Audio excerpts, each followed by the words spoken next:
Hey everyone, I'm Faye. Today I'm going to talk about the investigation of pet obesity and feeding mess. So before I start with my topic, as we all know, the obesity in the United States is a big problem. But how many of the dogs and cats you think are actually obese or overweight? Any guesses?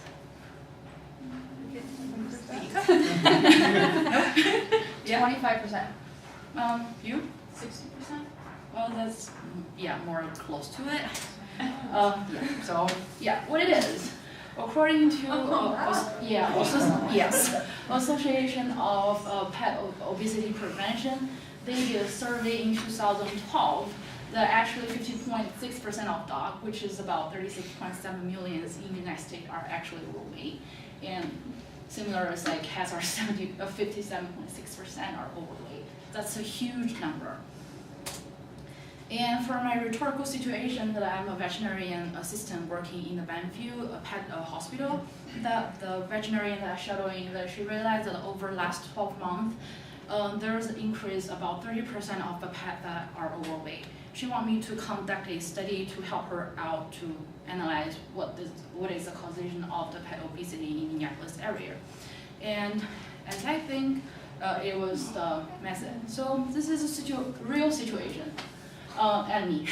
So pet obesity is really a big issue that, as I already introduced. And the other reason I choose this topic because I realize that people around me, their pets are averagely overweight, and the owners don't really even realize that. And I'm really qualified for this study because I'm an animal science major student, and I have to take a lot of courses on animal nutrition and diet. Besides that, I also have a few works in the zoo and the farm before. After I graduate after this semester, I will start a career in animal production in Pepstone in Minnesota. And my hypothesis for this study is that the owner's inappropriate feeding method will lead to a pet obesity problem.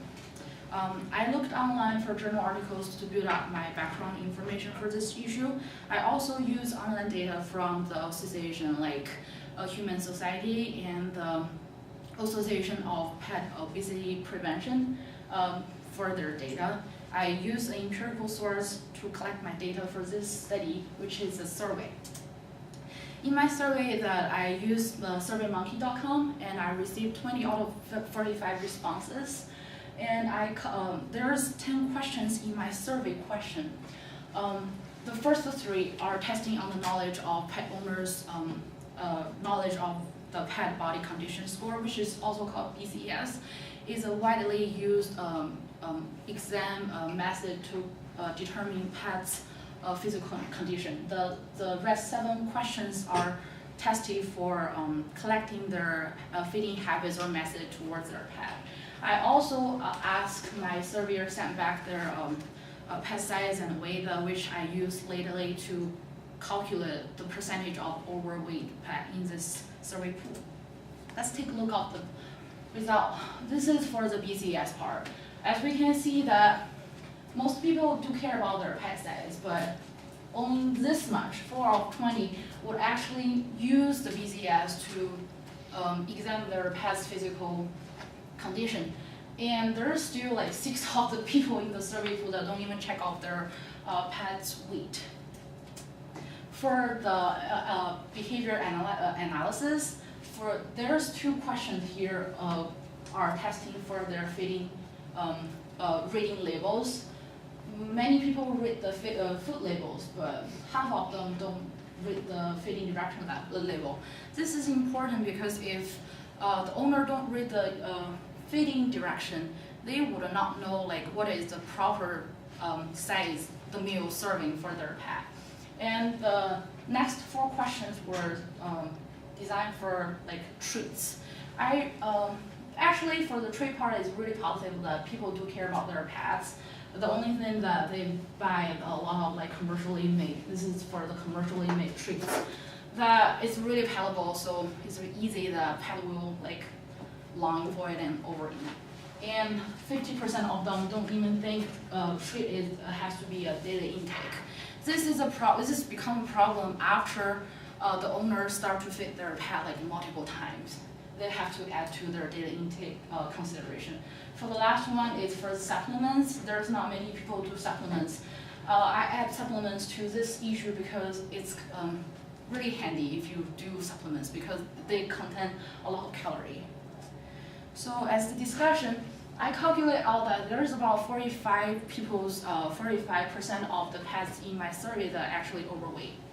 Some so less are like that. And about 50% of people don't really know or use the body conditioning score. And about 50% of them don't read all the labels. And about 35% of them that they have unhealthy feeding habits, like on different levels. Overall, I calculate that the inappropriate method is about 42.5. Compare the number 45% of the pet that are obese and 42.5 the owners having like not correct or unhealthy method, that I conclude that there's a correlation between feeding habit and pet obesity.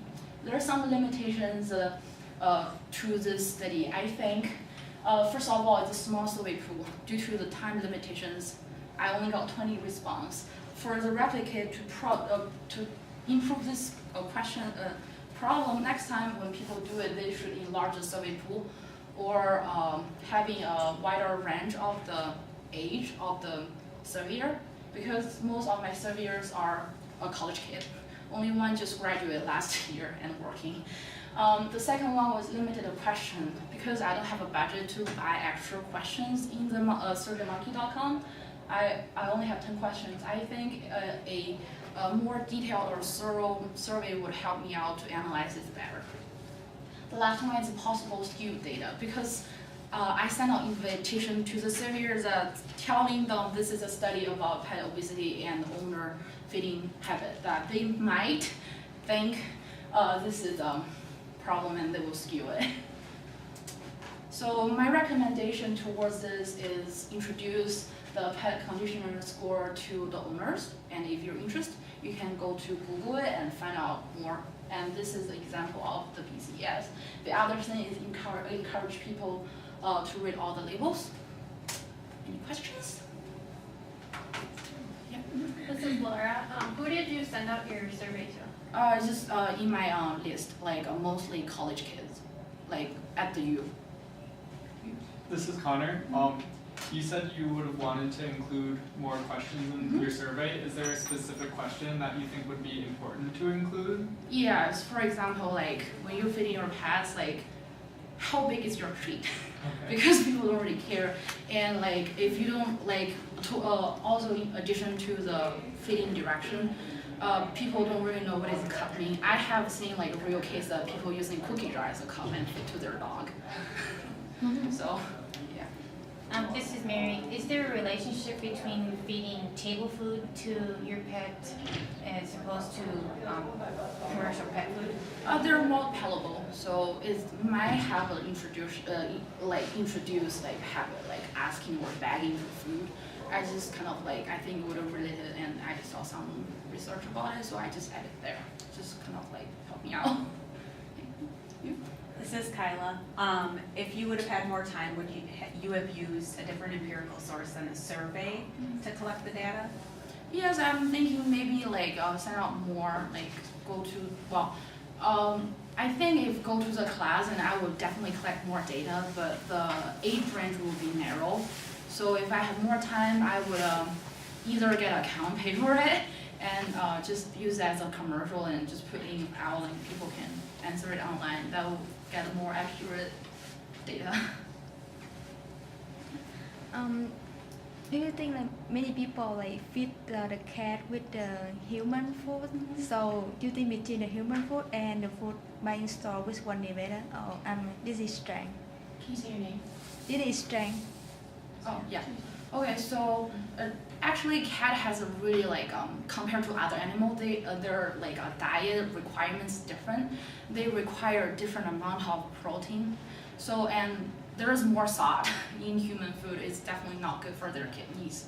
But I didn't really look really like deep in that issue. But the one that we can buy commercially, they're formulated for the cat. So I think if you don't really want cook especially for a cat, just do the commercially made.